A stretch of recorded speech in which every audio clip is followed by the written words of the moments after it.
የሀገር ፍቅር አቀንቃኟ ስለበት እርሷ ሙዚቃ እንደ ብዙዎቹ ከልጅነቱ አልጀመረችም። እምብዛም ባልተለመደ ሙዚቃ እንደ ገቢ ምንጭ ከመቁጠር ይልቅ የሀገር ፍቅርና ባህል ስሜት መግለጫ የሆነችው የሰባዎቹ መባቻ እስከ ዘጠናዎቹ የዚህ ዘመን እንቁ ጥሩ የገቢ መሰረት ያላት ሙዚቃን የሀገር ፍቅር ስሜቷን የምትገልጥበት የጥበብ መንገዷ ነው።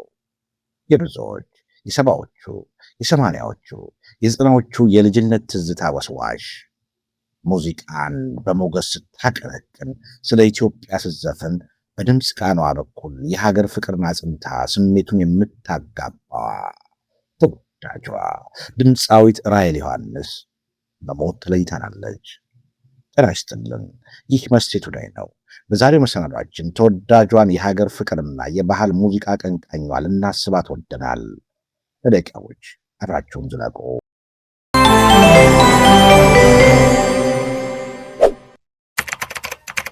ከግራውንድ ሆስተስ እስከ ታዋቂ ድምፃዊነት፣ ከመቀጠር ወደ መቅጠር፣ ከሰራተኝነት ወደ ጄኔራል ማኔጀርነት ተሸጋግራም አገልግላለች።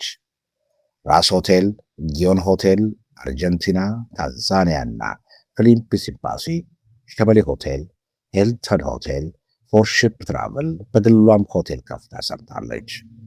ከዚህ በኋላ ነው ቀስ በቀስ ወደ ድምፃዊነቱ አመርታ በርካታ ስራዎቿን ለአድናቂዎቿ ያደረሰችው። የወይን ስፔሻሊስቷ አርቲስት ራሔል ዮሐንስ መዲናችን አዲስ አበባ ካዛንቺስ ገቢ ገብርኤል አካባቢ ሚያዝያ 27 ቀን 1939 ዓ.ም ነው የተወለደችው። ለቤተሰቦቿ የበኩር ልጅ የሆነችው ራሔል ከታናሽ ወንድሟ ድምፃዊ ሰይፉ ዮሐንስ ጋር የቄስ ትምህርትን እስከ ዳዊት ቆጥራለች። አንጋፋው ድምፃዊ ሰይፉ ዮሐንስን ሀና ሀና በተሰኘ ስራው ታስታውሳላችሁ። ራሔል የአንደኛ ደረጃ ትምህርቷን በአስፋው ወሰን ትምህርት ቤት ተከታትላለች። ወደ ሆቴል ሙያ ዘነበለችው ራሔል ዮሐንስ በራስ ሆቴል ለ3 ወራት አጠቃላይ የመስተንግዶ ስነስርዓት ተምራለች። በመቀጠልም በምርጫዋ በጊዮን ሆቴል የወይን መስተንግዶ ትምህርትን ለ2 ዓመታት ተከታትላ ዲፕሎማ አግኝታለች። ድምፃዊት ራሔል በሆቴል ቆይታዋም ከፍተኛ የሀገር ውስጥ ባለስልጣናትና የአፍሪካ እንዲሁም ሌሎች ሀገራት መሪዎችን አስተናግዳለች። እነ ጋማል አብዱል ናስር፣ እነ ሴክቱሬ፣ kwame ንክሩማና ሌሎችንም።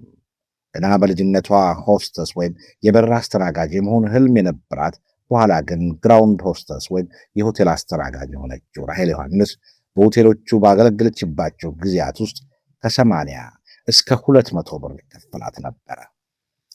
ቲፕ ተሰብስቦ ለሁላችንም እንደየደረጃችን በፐርሰንት ይከፈለን ነበርና ከደሞዛችን ይልቅ ይሻል ያለ ነበር ትላለች ራሔል ያንን ጊዜ ስታስታውሰው።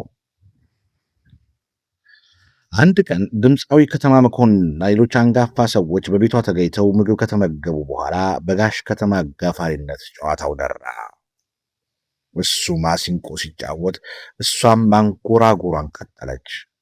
በድምጿ የተደነቁት ሰዎች ምግብ ቤቱን ትታ ዘፋኝ እንድትሆን ይገፋፏታል።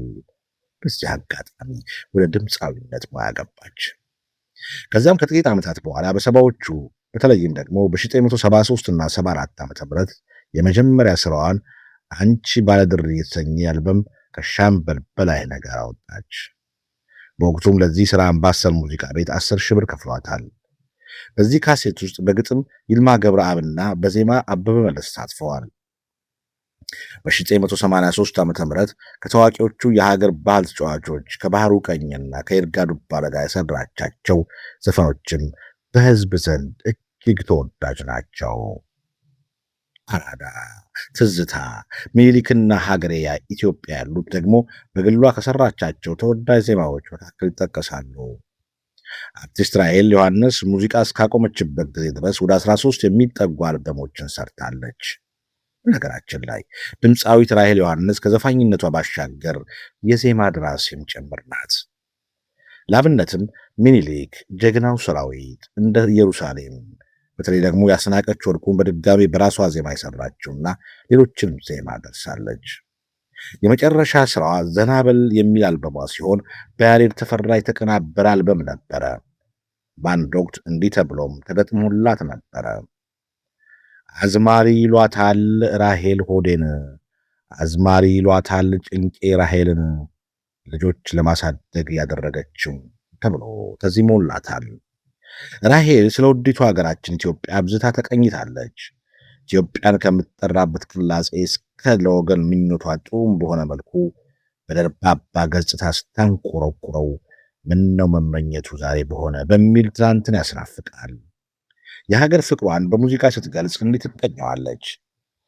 ፍቅር አለን ስላንቺ ኢትዮጵያ፣ ክብር አለን ስላንቺ ኢትዮጵያ፣ ባንቺ ያምራል ወጉ ማዕረጉ፣ በሐዘን ሆነ በሰርጉ። ዞሮ መግቢያ ቤታችን ኢትዮጵያ፣ የዘር ሐረግ ውርሳችን ኢትዮጵያ፣ ሰላም ይሁን ሳር ቅጠሉ፣ ሜዳና ገደሉ። ወዲህ ደግሞ ስለ ሰው ልጆች ፍቅር እንዲህ እያለች ትገኛለች።